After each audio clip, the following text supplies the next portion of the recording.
Congratulations team India. దాదాపుగా 13-14 సంవత్సరాల సుదీర్ఘ నిరీక్షణకు తెరదించుతూ ఆ వరల్డ్ కప్ యొక్క మధురాన్ని మనకు రుచి చూసిన క్షణం నిన్న జరిగింది. మాట్లాడుకుందాము. దాదాపుగా ఈ తరం వారికి ఆ వరల్డ్ కప్ యొక్క విజయం ఎంత కిక్కిస్తుంది అనేది మనం నిన్న రుచి చూసిన పరిస్థితి ఉందన్నమాట. 30 బాల్స్కి 30 రన్స్ కొట్టాలి. డేంజరస్ బ్యాట్స్మెన్ క్లాసన్ క్రీజ్లో ఉన్నాడు, డేవిడ్ మిల్లర్ క్రీజ్లో ఉన్నాడు, ఇద్దరు కూడా టచ్లో ఉన్నారు. ఆల్మోస్ట్ ఆల్ మ్యాచ్ అయిపోయింది. మ్యాచ్ లేదు, క్రికెట్ ఫ్యాన్స్కి అందరికీ తెలుసు అక్కడ మ్యాచ్ లేదు. కానీ never give up active. Almost all final world cup tournament ఆడుతున్నారు సీనియర్ బ్యాట్స్మెన్స్ అయిన రోహిత్ శర్మ, విరాట్ కోహ్లీ.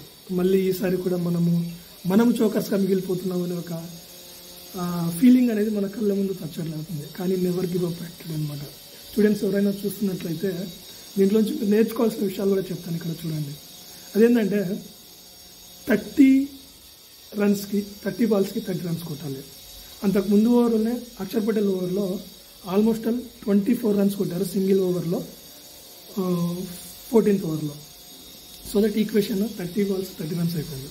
సో అక్కడ ఆల్మోస్ట్ ఆల్ ఏ క్రికెట్ ఫ్యాన్ అయినా కూడా వరల్డ్ కప్ లాంటి బిగ్ టోర్నీ క్లాసెన్ ఫామ్లో ఉన్నాడు, మిల్లర్ ఫామ్లో ఉన్నాడు, ఇద్దరు టచ్లో ఉన్నారు. ఆల్మోస్ట్ ఆల్ క్లాసెన్ 200 స్ట్రైక్ రేట్తో ఆడుతున్నాడు. ఐపీఎల్లో మనం క్లాసెన్ పర్ఫార్మెన్స్ చూసినాము, ఎంత భయంకరంగా ఆడుతున్నాం. ఆల్మోస్ట్ ఆల్ అసలు ఒక స్టెప్ కూడా కదలకుండా నించున్న దగ్గర నుంచే 6 కొట్టేస్తున్నాడు. ఆల్రెడీ 5 6 కొట్టినాడు. వాళ్ళకి కావాల్సింది next 2 overs to complete the match. అక్కడి నుంచి స్టార్ట్ అయింది. అక్కడి నుంచి పోరాటం అనేది ఎట్లా ఉందో అదొక స్కాలర్కి దాని మీద రీసెర్చ్ చేయాల్సిన మ్యాటర్ అనమాట. ఎప్పుడైనా రామ్ గోపాల్ వర్మ లాంటి మూవీ మేకర్స్కి ఒక మంచి మూవీ తీసే ఒక డ్రామా అది. చూద్దాం, మాట్లాడుకుందాము.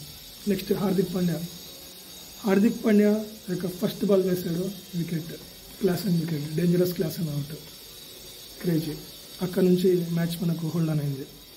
ఓకే, నెక్స్ట్ మాట్లాడుకుందాం. ఆ ఓవర్లో తక్కువ రన్స్ వచ్చాయి. నెక్స్ట్ హర్షదీప్ వచ్చాడు, చాలా టైట్ లైన్స్ వేసాడు, చాలా తక్కువ రన్స్ ఇచ్చాడు.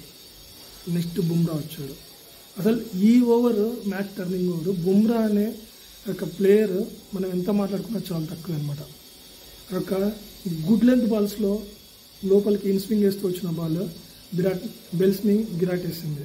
మార్కో యాన్సన్ గాను బట్ అస్సలు ఆ ఫేజ్లో వరల్డ్ కప్ లాంటి బిగ్ స్టేజ్లో, బిగ్ ఫైనల్లో వాళ్ళని డిఫెన్స్లో పడేయడానికి ఆ యొక్క ఓవర్లో, ఆ యొక్క స్లాగ్ ఓవర్స్లో చేసిన ఒక పర్ఫార్మెన్స్ ఏదైతే ఉందో అది నెవర్ బిఫోర్ ఎవర్ ఆఫ్టర్.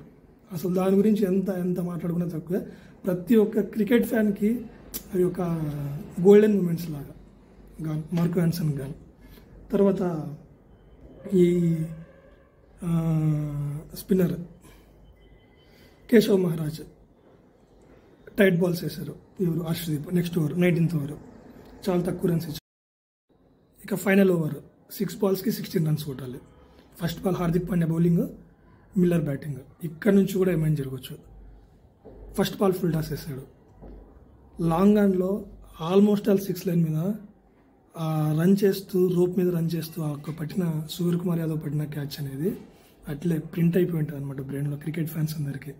అక్కడ నుంచి ఇంకా మ్యాచ్ అయిపోయింది. మ్యాచ్ లాగేసుకున్నాము. India world cup గెలిచేసింది.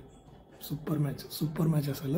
అసలు నెవర్ గివ్ అప్ యాటిట్యూడ్ అనేది ఎట్లా ఉండాలి, ఎంత స్టబన్గా ఉండాలనేసి రోహిత్ శర్మ చూపించిన యొక్క విక్టరీ అనేది మనకు చిరస్మరణీయం. Hats off team India.